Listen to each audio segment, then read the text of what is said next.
Good evening once again, and it's my pleasure to welcome you to this week's book talk.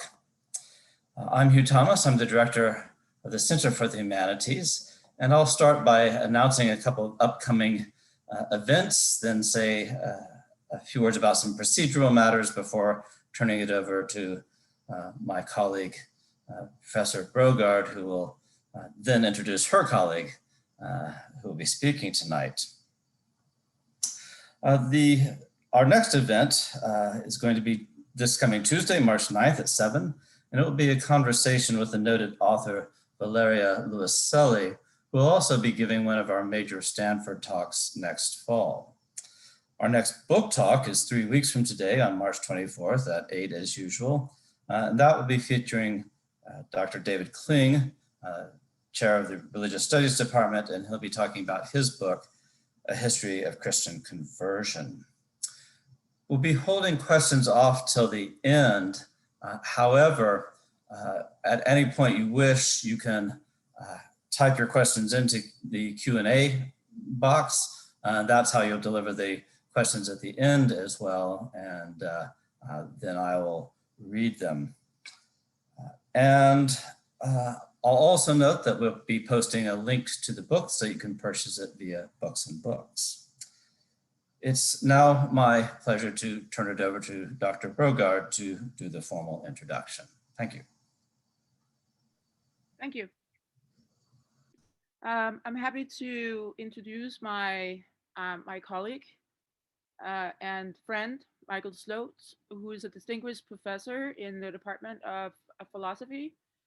And he is one of the world's most renowned philosophers, as widely recognized as such. He has written a long list of books on ethics, and some that touch on psychology as well as epistemology, theories of knowledge.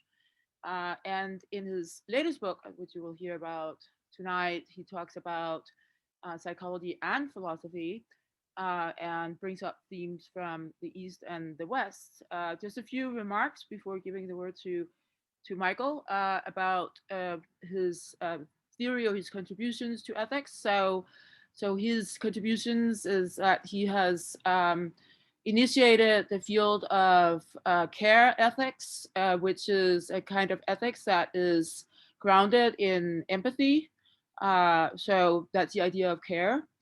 And here empathy should be understood as an inclination to have empathy as opposed to just having empathy on a single occasion. And care ethics has since then been adopted by many feminist philosophers and feminist theorists. And if you're interested, you can read about that in a different book, in a previous book from a few years ago, The Impossibility of Perfection, Aristotle, Feminism, and the Complexities of Ethics. Today, Michael will be talking about Between Psychology and Philosophy, East to West Themes and Beyond. That's a book that came out in 2020, which you can purchase from Books and Books or from Amazon. I'll give the word to Michael. Thank you. Well, thank you for your generous words, Britt. That's very kind of you. I will introduce this talk of mine first by giving an overview of what the book is generally about. Then I would like to go through chapter by chapter and the three appendices, again briefly. And then I will select out 3 chapters or 3.5 chapters for a deeper discussion, because I think they'll be the chapters that are most interesting to this audience. Okay. Now, this book is an attempt to use psychology to help philosophy with some of its perennial philosophical issues. And it's a particular kind of psychology. Philosophers are interested, for example, in cognitive psychology, in learning processes and the psychology of learning processes, and how that illustrates issues about human knowledge that come up in the field called theory of knowledge or epistemology. Philosophers are also interested in the neuroscientific foundations of psychology, but that's not where this book lies. This book will involve, or this book does involve, using humanistic psychology to illustrate philosophical points. Another way of putting the idea of humanistic psychology is personality psychology. Some of the great personality psychologists of the last century, like A.H. Maslow and Erik Erikson, were just not terribly interested in philosophy. I studied those two and a lot of other personality psychologists as an undergraduate, and I've always seen it as an interesting thing to try to do, to bring to those psychological theorizings, that personality approach to bear on philosophical issues in a way that the original psychological practitioners didn't do. This book is the fruit of some of that. And so let me now go through the various chapters of the book, and I will select out three, which I think I think they'll be the most interesting for this audience. But I'll mention the other chapters because it might well be that somebody in the audience here tonight says, oh, well, he's not talking about that chapter, but it sounds like an interesting reason to read the book, okay? So I'm going to give you a little foretaste of the different chapters, just so if I don't cover what your favorite topic is, you at least know it's there in some way covered in the book itself. Okay, so the first chapter, which is actually chapter 2, the first chapter being the introduction. Chapter 2 is on the theme of East and West, okay? And in particular, it deals with a very central issue in Western thought that, in effect, is challenged by the Chinese way of seeing things. In the West, traditionally, all through the history of the West, of Western thought, and even today, there is thought to be a gap between cognition on the one hand, reasoning, believing things on the one hand, and emotion and motivation on the other hand, okay? And so the very notion of mind, as it's used in the West, suggests that although the mind can be filled with emotion, it can operate functionally without there being any emotions, okay? The Chinese and also the Koreans and Japanese, but they have less of a philosophical tradition. The Chinese have never bought into that. We in the West talk of the mind. The Chinese talk about a heart mind or shin, okay? And it's always translated heart mind because it's never assumed in the Chinese canon of thought that you can separate out reason or cognition on the one hand and emotion on the other. They're thought to be very much tied to one another in the most intimate kind of way. And that's why there's talk of a heart mind, not of a mind, okay? Now, at a certain point, I came to think that the Chinese were right. I came to think that you could actually show, and I tried to show in various works, and I try to do this again in this chapter 2 of the present book. I tried to show that the mind or the human functioning can't be divided into those two different camps. So I'm going to say a little more about that in the when I go through the 3 chapters that I want to really focus on in this talk. But immediately after that chapter 2, there's a chapter 3 in which I talk about another theme that's especially important to the Chinese, the idea that if we are interested in people being virtuous, morally virtuous, there are 2 paths to that. One is by educating them with parental example or parental instruction or teachers or whatever. But the other is moral self-cultivation. The Chinese have thought that you can educate yourself into becoming a morally better person and that you have some motive to do so. And there's a certain amount of that kind of thinking in the West among, for example, Aristotle and Kant. So in that chapter, in chapter 3, I try to explain why I think that the whole idea of moral self-education or moral self-cultivation really won't work except at the margins of human existence. It can't be the mainstream, mainstay kind of way of becoming a morally good person. Then the next chapter, which is chapter 4, is about two contrasts. One is the contrast between East and West as regards, in a way, the style of philosophy.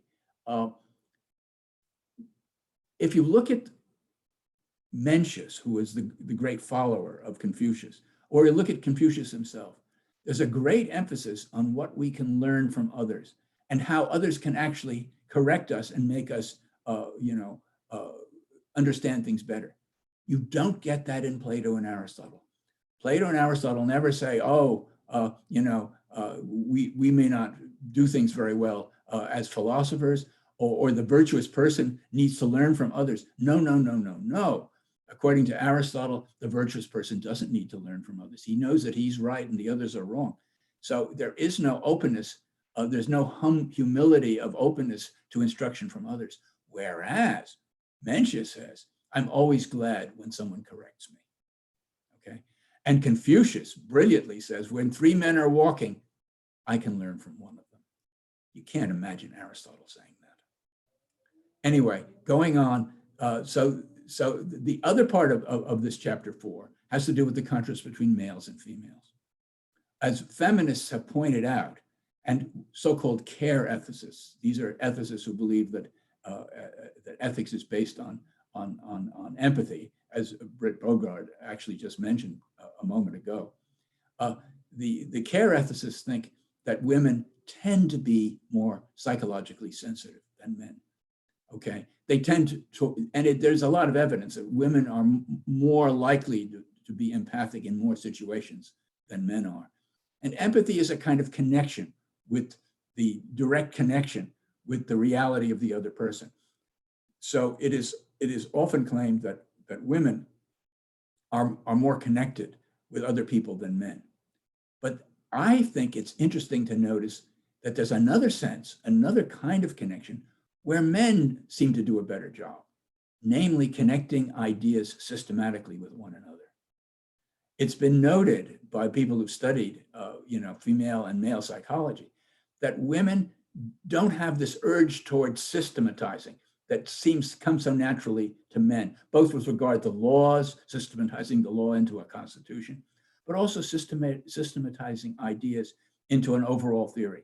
I've noticed that in my own work, that I have, as a male, more tendency towards systematizing than my fellow care ethicists, who are mostly women, tend to show. So I think it's interesting. With respect to one kind of connection, women are more connected than men. With respect to another kind of connection, men are more connecting than women. But anyway, let me pass on to chapter 5. Now, beginning with chapter 5, the emphasis is less on East-West ideas and more on just pure philosophy as informed by our knowledge of psychology, humanistic psychology. In chapter 5, I talk about how the many jobs that empathy can do for us.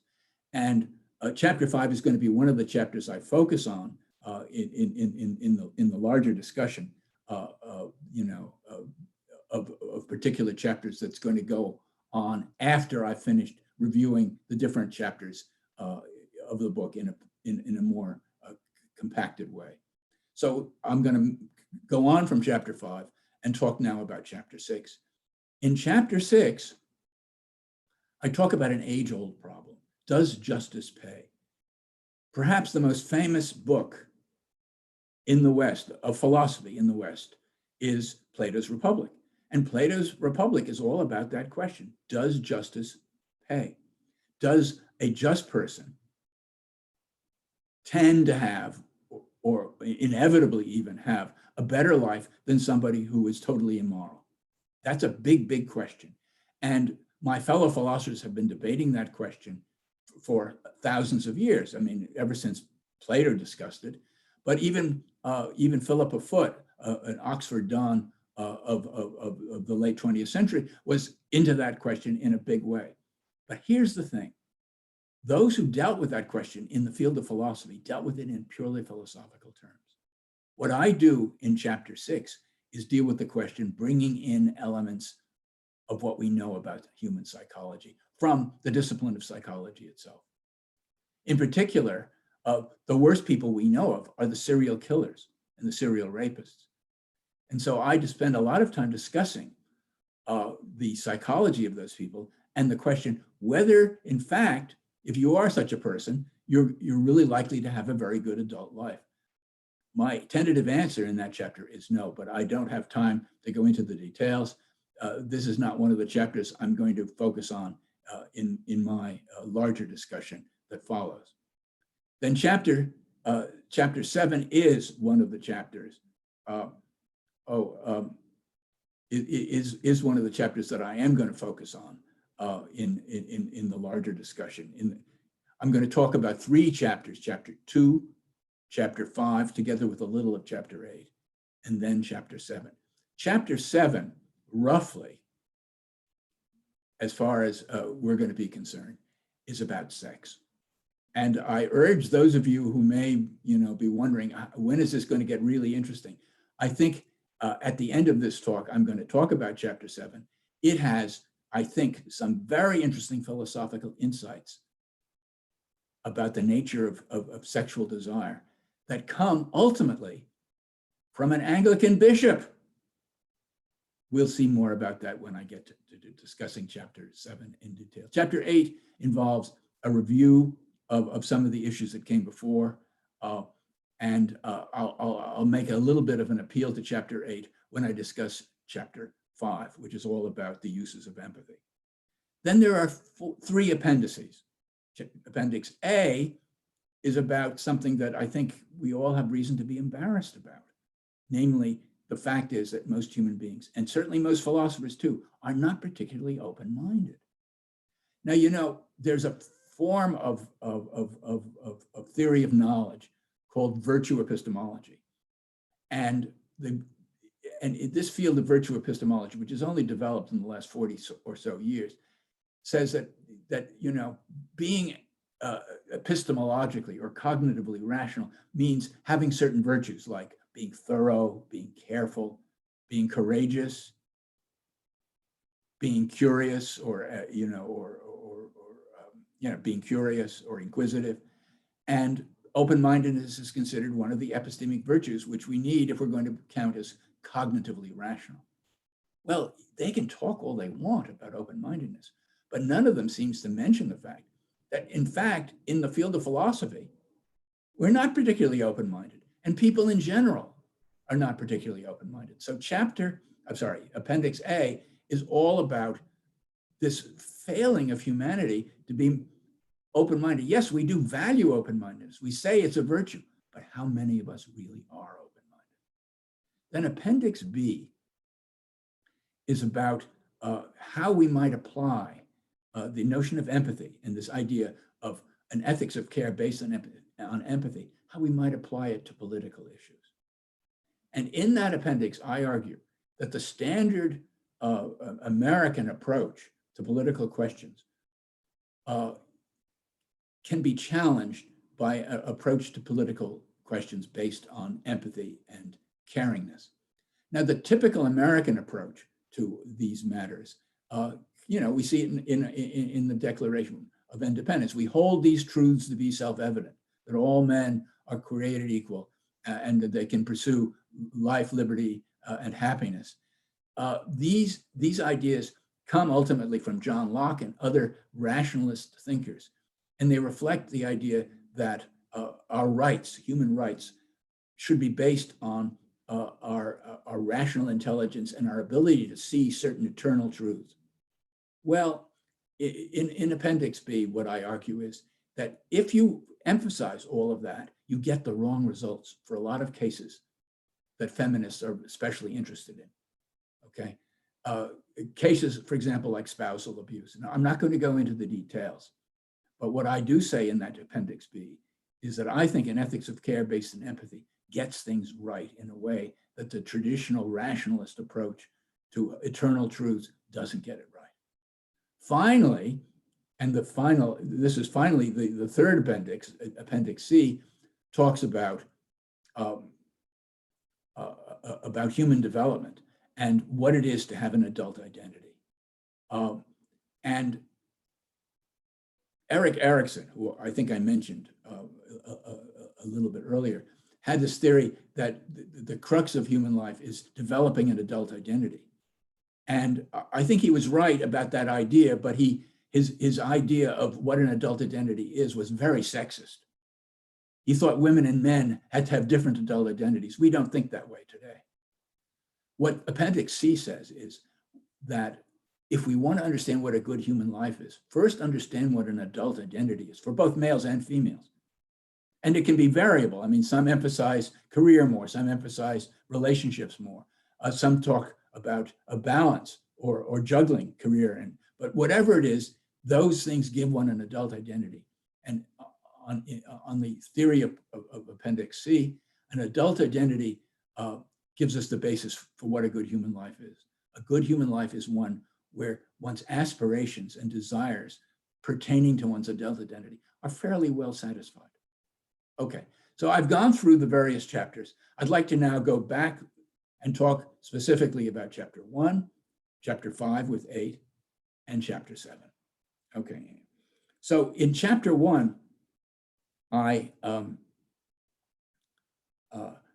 talk about this difference between the Chinese or the East Asians in general and the West as regards the nature of human psychology.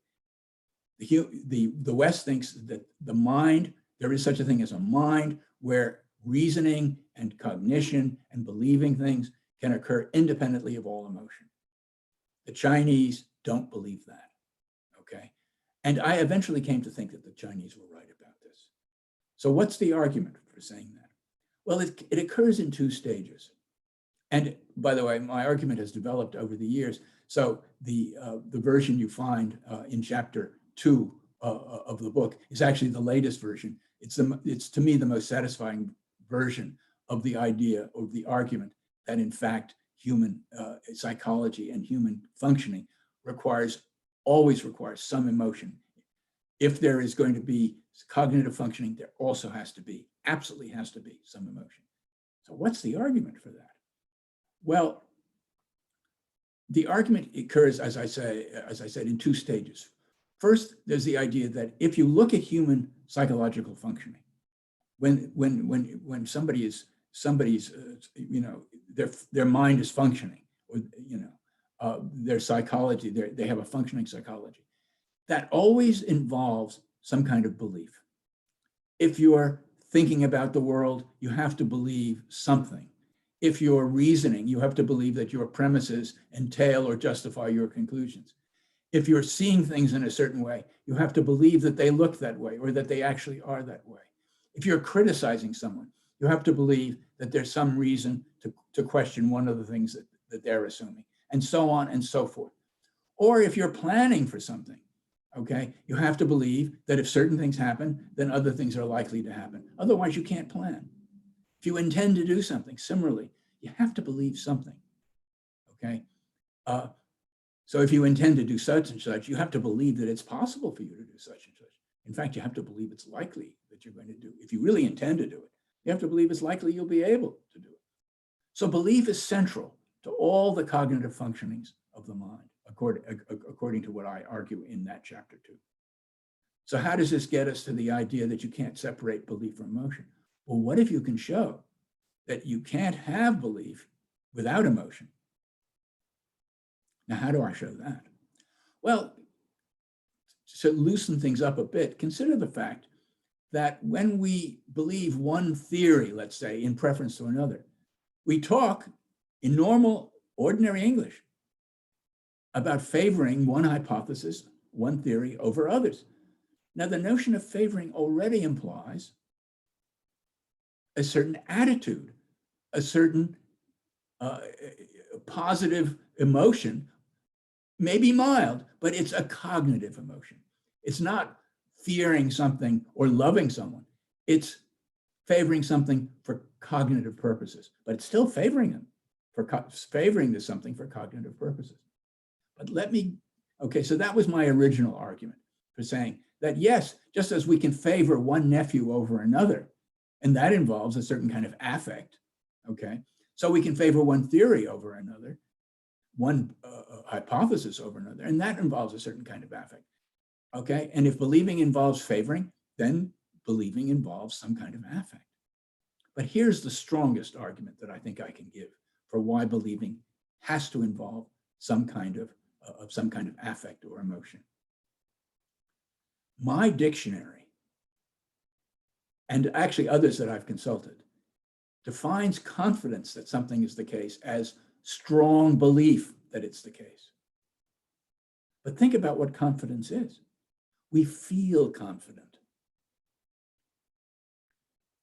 We talk about feeling confident, and we talk about feeling certain. So certitude, feeling certain, and confidence are what we call epistemic or cognitive emotions. They're not emotions about what we want out of life. They represent emotions feeling positively, cognitively about a certain hypothesis. We're confident. But if confidence is strong belief, then that puts belief on the same scale as confidence. It's just a less strong version, just as confidence can be less strong than certainty or certitude. So if confidence really is the epistemic or cognitive emotion that everyone is willing to grant that it is, there's reason to think that belief is on the same scale, that it too involves positive epistemic affect or emotion, just not quite as strong. In that case, belief involves affect or emotion. And so if belief is involved in all the processes of a functioning mind, then emotion is involved in all the processes of a functioning mind. And so you cannot separate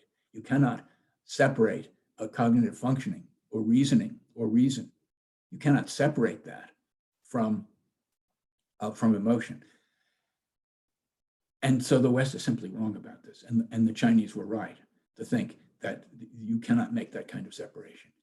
Now think about how the West, some of you will have heard the expression pure reason. It comes from Immanuel Kant, okay? Kant thought there was such a thing as pure reason, that you could reason about things and think about things without there being any emotion. That's what the argument I've just given you is supposed to show to be false. The West is simply wrong, okay? And it's deeply wrong because it's a very deep part of the Western tradition that the mind doesn't depend on emotion, that it can operate with emotion or without emotion. But the Chinese, I think, were right. Emotion always has to be there, okay? So now here's one way in which someone might try to palliate these conclusions. They might say, oh, look, all this shows is that the West and the Chinese have different concepts. Chinese have the concept of a heart mind. The West has the concept of a mind. No, no, no. What my argument is supposed to show is that West has mistheorized its own notion of the psychological. Yes, the West talks about, yes, we have a mind, we don't need emotion. But the argument I gave you shows that we do need emotion. So the idea of a mind as something that doesn't require emotion is simply a mistaken theory in the West. The West needs a major course correction with regard to its theory of the nature of psychological functioning. And that's the conclusion of chapter 2. All right, moving right along, I'm going to take on now chapter 5. And chapter 5, with a little bit of chapter 8 thrown in, is about the various roles or uses of empathy. So we're all now used to the idea that empathy plays a part in the moral life. If somebody ignores the suffering of others and just doesn't care about it at all, we think they're lacking in empathy. And we think that's a moral criticism. So the role of empathy in moral criticism and in moral thinking and in being a moral person is pretty well established now. By the way, 40 years ago, no one talked about empathy, okay? It took Bill Clinton to put empathy, I feel your pain. All of a sudden, people started talking about empathy. Now we say, oh, he's an unempathic person. That's a moral criticism. That kind of criticism didn't exist 40 years ago. So that's our intellectual indebtedness in large part to William Jefferson Clinton. In any event, the role of empathy in being a moral person is not much in dispute now. What isn't seen is that empathy also has a role to play in other areas that psychology takes on. In particular, empathy has a role to play in human cognition that hasn't been pointed out by other philosophers, but I do point it out in the original article, but also more fully in the chapter 5 of this book. Now, so what is that role in cognition? Well, here's my favorite example. Let's say we have a child. The child is 4 years old, let's say, and lives with his parents in the woods somewhere. And there are bears in the woods around the house. And the parents show fear of the bear. They talk about the bear or the bears in rather fearful terms. The child might empathically pick up on that fear. Okay? The parents don't have to tell the child bears are dangerous. He can pick up on the dangerousness of bears just from hearing the way his parents talk about bears. Okay? Now, what I say is that not only does the child pick up on his parents' fear of bears, but he also picks up from his parents the knowledge or the belief that bears are dangerous. He picks it up via empathy. He empathizes with their state of knowledge and knowledge of the situation, and he picks up on that and gains some knowledge too. So empathy can be a source of knowledge in addition to being a basis for moral behavior. And that's something that, as I say, was not pointed out previous to my work on this subject. However, I think the most interesting, at least philosophically most interesting, use of empathy beyond ethics or morality, and even beyond pure, well, no, it relates to empathy with regard to cognition and knowledge. I think the most interesting use of empathy is with regard to what's called speech act theory. Now, speech act theory was introduced by the Oxford philosopher and professor J.L. Austin, who died young in 1958, I believe. But before he died, he had introduced this notion of speech act theory. So what is a speech? Austin studied the way we use language and speak to make a distinction among three different kinds of speech act. First of all, if I say there's a tiger in the next room, okay, I have said something with a certain meaning. So in saying the words, there's a tiger in the next room, I have performed a locution, okay, of speech act. But in saying those words with that, the meaning that those words have, I've also warned you. And Austin said, yeah, so warning is something we do in speaking. In saying that there was a tiger in the next room, I also warned you about the danger, okay? And then Austin pointed out, and in addition to the warning, there can be a causal result of that speech act, namely you run away. You run out of the house, okay? He called that a perlocutionary, okay? Through the locution, you're caused to have a certain reaction. In the locution of saying there's a tiger in the next room, that's an illocutionary act. So Austin talked about three levels of speech act, and he talked about some speech acts being successful or working, and others not working very well. For example, if the person who you said there's a tiger in the next room to, if they didn't believe you, if they thought you were joking, then your warning was not felicitous. It was not successful, okay? So speech acts can be either successful or not successful. That's another thing that Austin talked about. So this was really a marvelous way of understanding the way speech is used. The language, mainly speech, but it could also be written language. But in the first instance, speech has all these different functions, can be successful or not. And Austin brought all of this to light and invented this thing called speech act theory. Now, speech act theory was then applied to a number of different so-called speech acts, like warning, as the example, okay? But also asking a question, that's also a speech act, okay? Or thanking someone, that's a speech act, you know? Or if I say thank you, that's a speech act. And finally, assertion.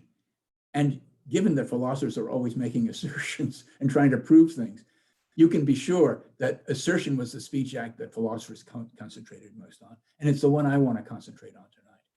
Because I think when speech act theorists got a hold of the idea of assertion as a speech act, they didn't see all the implications, all the factors that are involved in assertion as a speech act. What basically they said was, oh, if I assert, if I'm the asserter, okay, and I assert to you that it's raining outside, okay, we're indoors, you can't see the outside, and I say, it's raining outside right now, okay.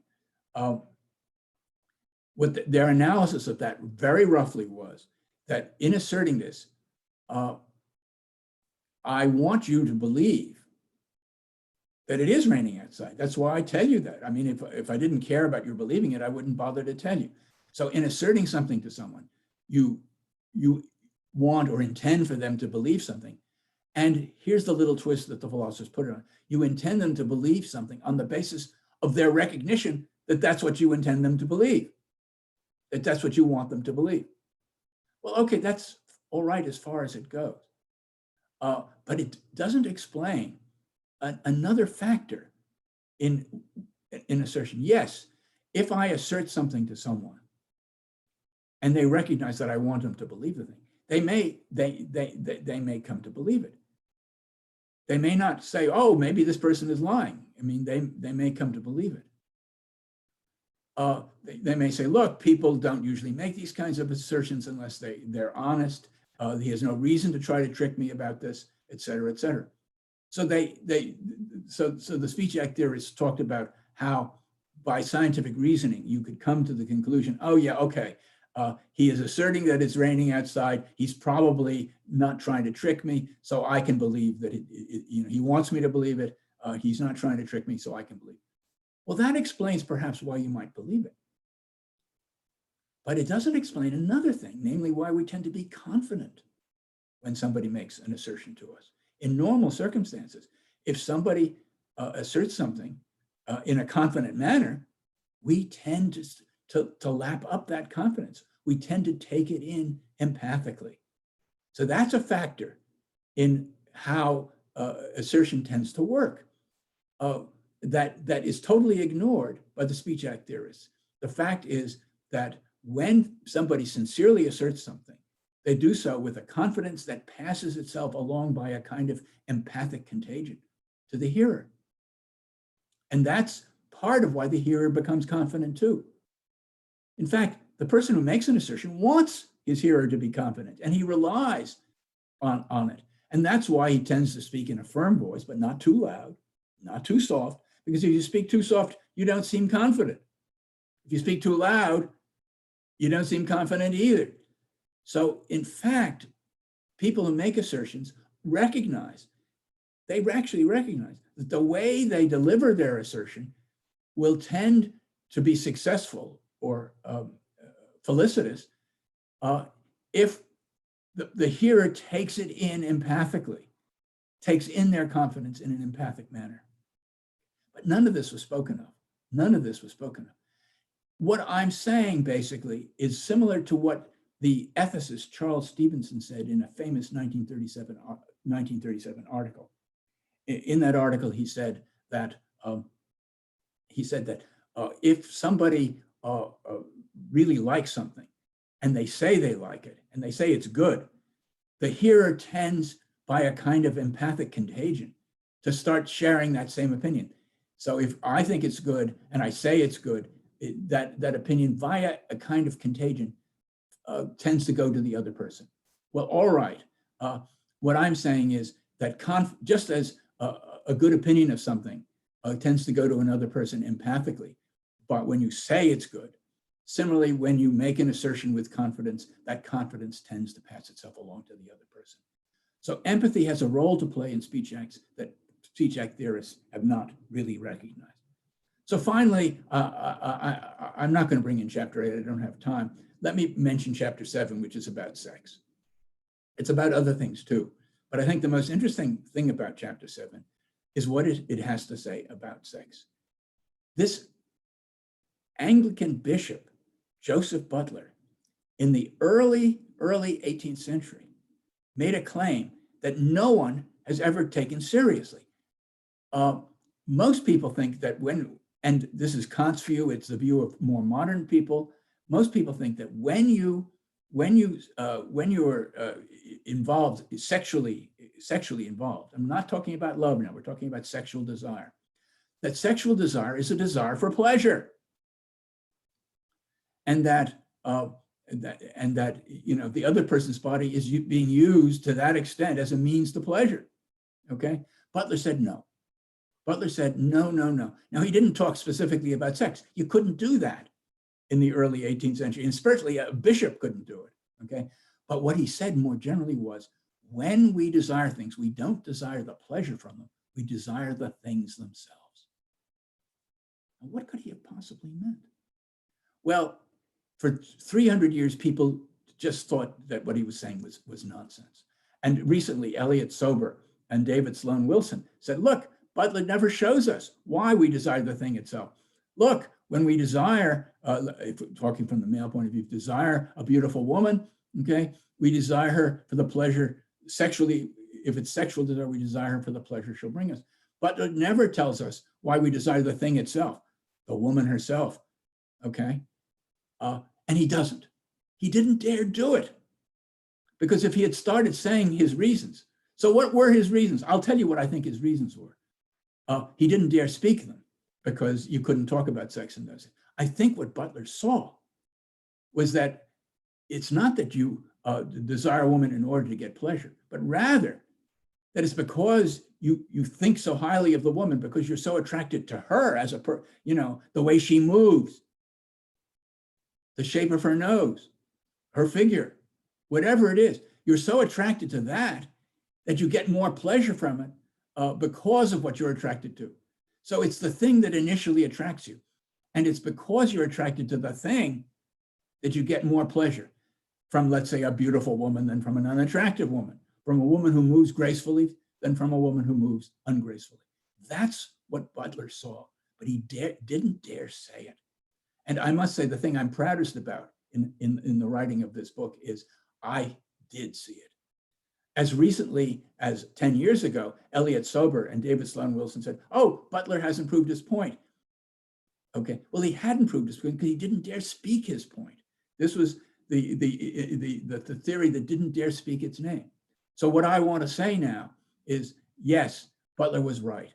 It's not that, that we want the person in order to get pleasure from them, but rather we get more pleasure from them because we independently admire and find attractive them as people or as the way they move or the shape of their nose. So this is an insight that had to wait 3 centuries for someone to ferret it out. But in these times, we're much more open about sex. And I'm being much more open about sex with you guys in the audience, okay? But it's something that Butler didn't dare say. I think Butler was right. A large part of sexual attraction is not the desires for pleasure, but rather it's a kind of paying obeisance to the beauty of a certain person and finding that valuable, and on that basis getting more pleasure than you otherwise would. Well, I think I've said enough for tonight. So I hope this last little bit about sex will be a nice conclusion for what I've been saying. Well, thank you so much for that delightful talk. And happily, we already have some questions, so we'll leap right into that. The first one is from Dr. Overall at the University of Tampa. And he writes, I recently read Robert Wright's Why Buddhism is True, which approaches Eastern philosophy from the perspective of evolutionary psychology. Your book deals with psychology, but less from Western science and more on the Chinese heart-mind. Do you find these approaches compatible or mutually exclusive? Oh, you're talking about the Buddhist approach. Well, Buddhism made inroads in China in about 1500 or so years ago. And then the Chinese started to fight back. And here's one way in which the Chinese fought back. Buddhism teaches us that ordinary human life is painful and not really satisfactory. Okay, and that's why you're supposed to seek nirvana, both for yourself and for others. Okay, the Chinese bought into a lot of Buddhist metaphysics, but they never bought the Buddhist disparagement of ordinary human life. The Chinese are very down to earth. They think ordinary life, barring famine and pestilence and things like that, but they think ordinary life can be quite satisfactory. I tend to agree with the Chinese about that. But I think this is an issue that Chinese thought and Buddhist thought need to take on and really debate about. In a philosophy that was more open-minded, the different traditions would talk to each other more freely than they do now. So I'm actually hoping that the Chinese and the Buddhists can come together and really have a debate about the question, is ordinary human life satisfactory or is it not? I tend to side with the Chinese about that. Thanks. The next question is actually from Britt. And she asks, within an agent-based virtue ethics or care ethics in particular, how would you define moral responsibility? It seems we are only indirectly responsible for which virtues we have. Yes. Oh, good. Okay. Frankly, I think the issue of free will and responsibility is perhaps the issue in philosophy that has been more debated than any other. Bernard Lonergan said as much in his PhD dissertation. He said, this is the debate that has lasted longer and taken up more man hours or person hours than any other. So I think this is something that care ethics needs to consider much more carefully than it ever has. I was talking earlier about how, there's this male tendency to try to connect issues with other issues. But here, I must say, I'm very much at fault, but so are all the other care ethicists. We haven't taken on the issue of moral responsibility in an ethics of caring. But to be frank, the Kantians and the utilitarians don't have very satisfactory answers either. The utilitarians basically say that moral responsibility is a matter of what it's good to hold people blameworthy for. That's not a very satisfactory theory of moral responsibility, not very intuitive. And the Kantians tend to posit a human freedom without really giving much of a basis for that. So I think Britt is absolutely right that I should say more, and care ethicists ought to say more, because as pointed out, if you don't have if you don't make yourself into a moral person, if you're shaped in your moral tendencies, in your caringness, in your capacity for empathy by others, where is your responsibility for your misfeasances, for your bad behavior? Now, look, I think, however, we have to take seriously the following possibility, which would evade, to some extent, Britt's question. I mean, Britt's question is a valid question, but you might argue that moral judgments of right and wrong, ought and ought not, good and bad, are somewhat independent of issues of free will, okay, and of moral responsibility. That's the line I've taken in some things that I've written. So I would say, yes, look, the ethics of care has a hard time saying how we could be responsible for how caring and empathic we are. But maybe, our moral judgments can be defined in terms of empathy and caringness, independently of the issue whether we actually are capable of human free will. All right, the next question is from Octavio Bueno, and he writes, with regard to the argument that emotions are involved in belief, the Humean tones of this view are very suggestive, and they mesh very well with your views on moral sentimentalism. How about a related but different philosophical tradition, that of ancient Greek Pyrrhonian skeptics, who insist that they avoid beliefs, understood in the sense of a commitment to the way things are, by just following the appearances? Yes, but this is this reminds me of what Nancy Sherman once said about the Stoics.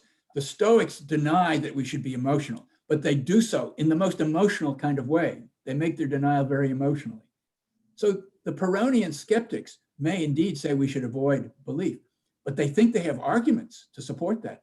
They believe those arguments. So as far as I can see, it's hard to see how they've avoided belief.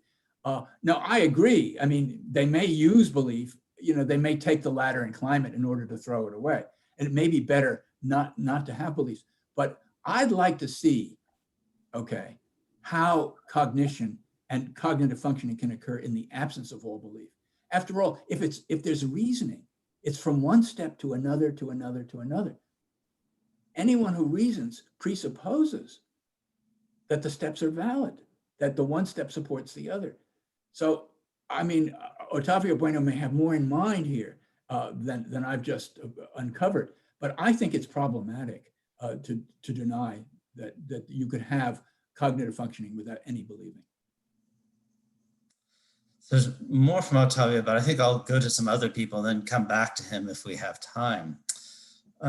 Justin Hobby writes, what about the philosophy of Stoicism, where we remove the movement of emotions and their effect on reason? Also, explain the idea of disinterest, sorry, I seem to be having trouble pronouncing English tonight, of disinterestedness by Adorno when judging a piece of artwork from the most objective standpoint. Well, yeah, look, disinterested. Yeah, I mean, let me take the artwork thing first. Yeah, I mean, there's a certain sense in which contemplating a work of art is disinterested, but it's in the sense that you don't want to use it for some further purpose. But if you really are contemplating a work of art, and it's a beautiful work of art, then your contemplation is an admiring contemplation. Okay, you love that work, you admire that work. Those are emotions. So there can be disinterested emotions, is what I'm saying. That doesn't seem to me at all problematic. And these occur perhaps in the aesthetic context, the context of aesthetic contemplation. Now, as far as the Stoics go, they say that you should try to eliminate various emotions.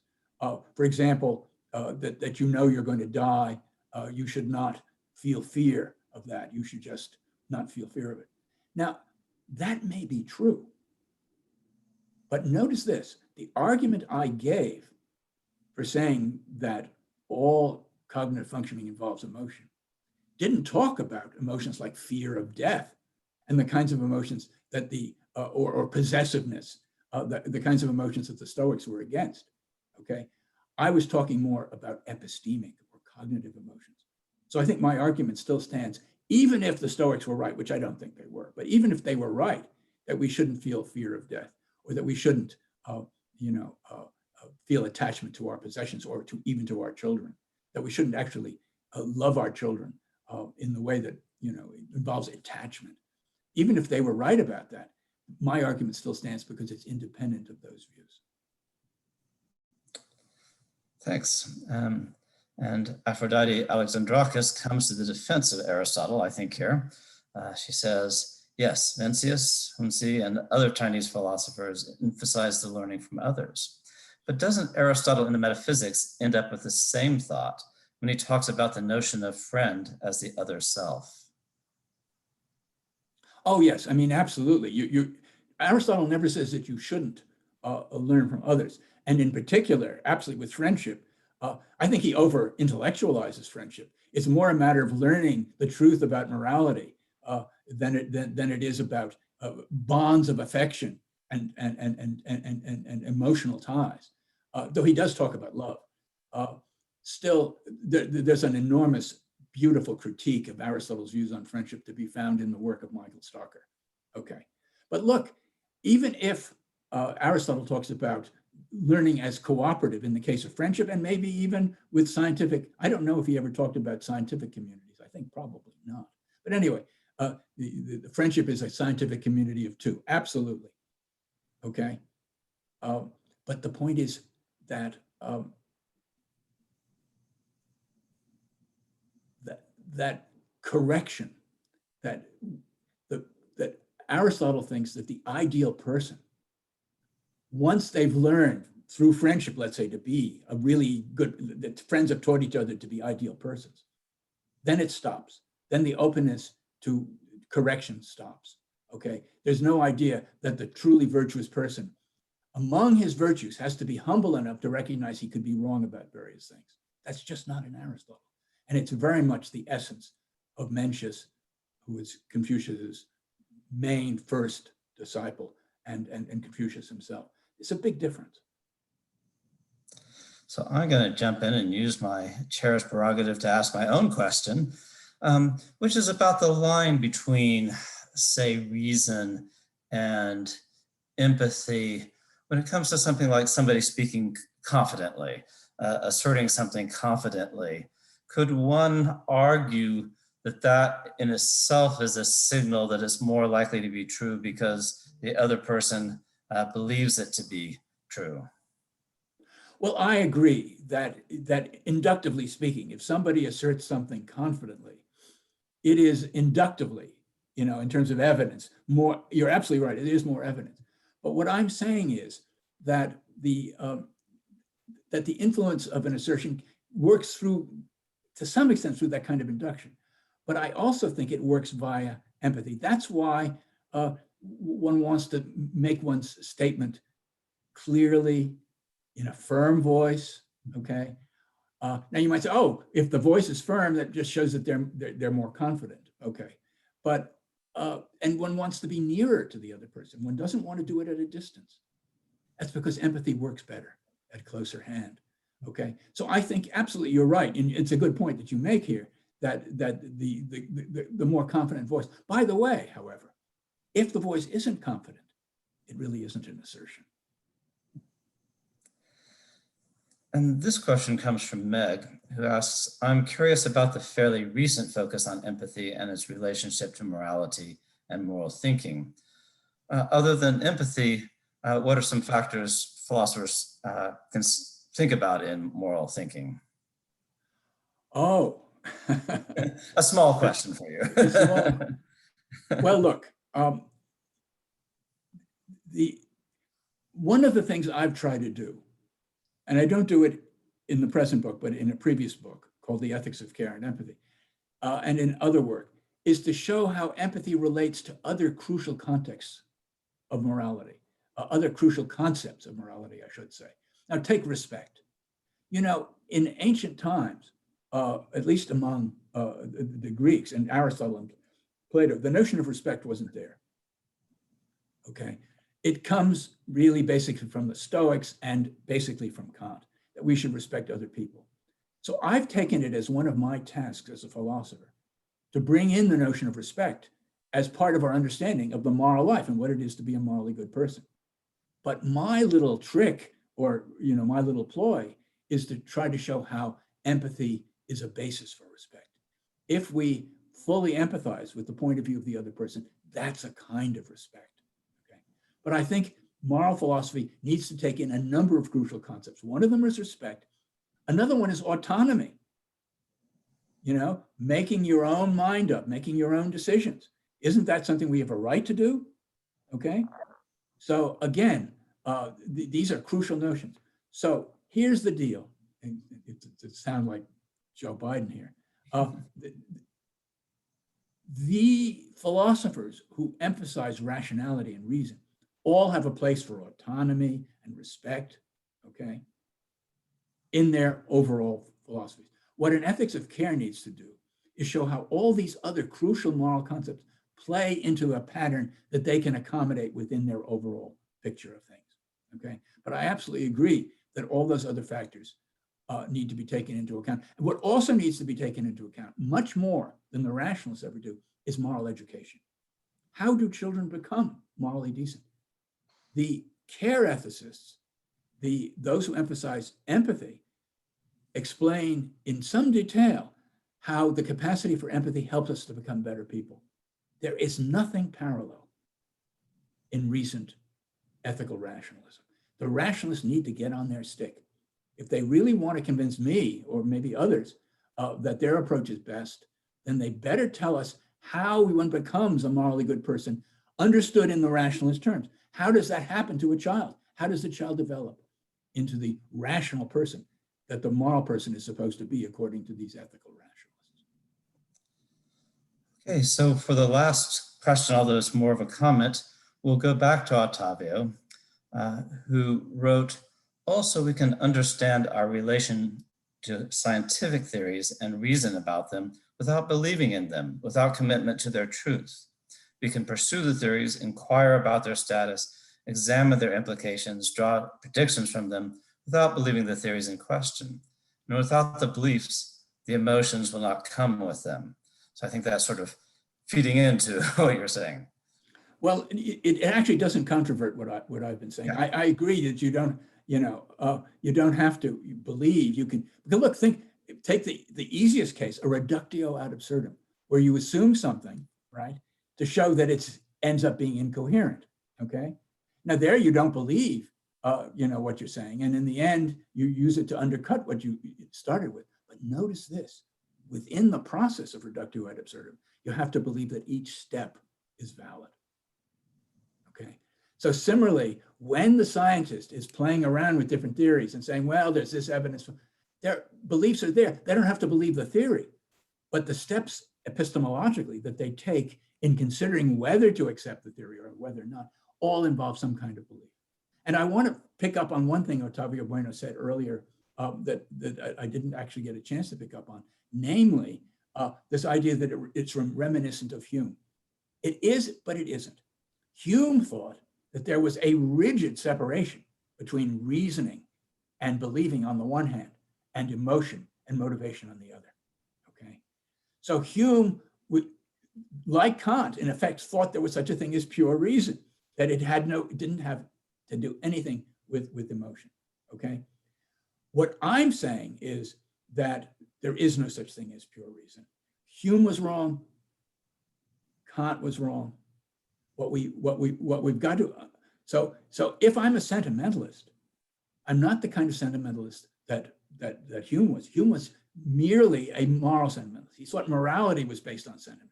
I'm saying that all cognition is based on sentiment, on feeling. And therefore I'm a philosophical sentimentalist, which is a much broader category, more extreme.